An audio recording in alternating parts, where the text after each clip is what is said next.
जिस तरीके से भारत की बेटी शहजादी को इसी 21 सितंबर 2024 को उसे दुबई के अंदर फांसी की सज़ा होनी है, इसके बावजूद भी आज केंद्र की सरकार और उत्तर प्रदेश की सरकार और विपक्ष के सारे नेता बिल्कुल खामोश हैं। किसी भी तरीके से कोई भी एक्शन लेने को तैयार ही नहीं है। आखिर इतना बड़ा मुद्दा कि एक भारत की बेटी को, शहजादी को निर्दोष दुबई के अंदर फांसा गया और उसे किसी भी तरीके से न तो केंद्र सरकार और न विपक्ष का कोई भी नेता इस आवाज़ को बुलंद करने को तैयार ही नहीं है। आखिर क्यों? अगर भारत की बेटी को फांसी दी जाती है तो आखिर बदनामी किसकी होगी? हिंदुस्तान की होगी, और हिंदुस्तान की बदनामी होगी तो पूरे देश के अंदर हिंदुस्तान हमारा बदनाम होगा।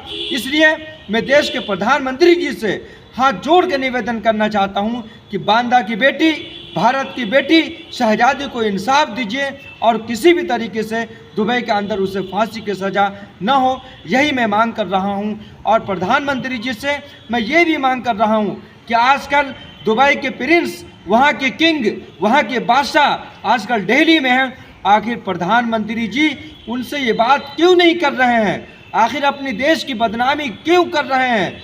हमें पूरी उम्मीद है कि अगर देश के प्रधानमंत्री जी वहाँ के प्रिंस से, वहाँ के किंग से, वहाँ के बादशाह से बात करेंगे तो ज़रूर शहजादी को और शहजादी के माता पिता को उसे इंसाफ मिलेगा और हमारे देश का नाम पूरी हिंदुस्तान ही नहीं बल्कि पूरी दुनिया में होगा। इसी को लेकर के आज हम लोगों ने यहाँ मांग की है और देश के माननीय सुप्रीम कोर्ट के जस्टिस साहब से भी और माननीय हाई कोर्ट के जस्टिस साहब से भी हम मांग करते हैं कि इस आवाज़ को बुलंद करें और शहजादी को इंसाफ दिलाने का कार्य करें।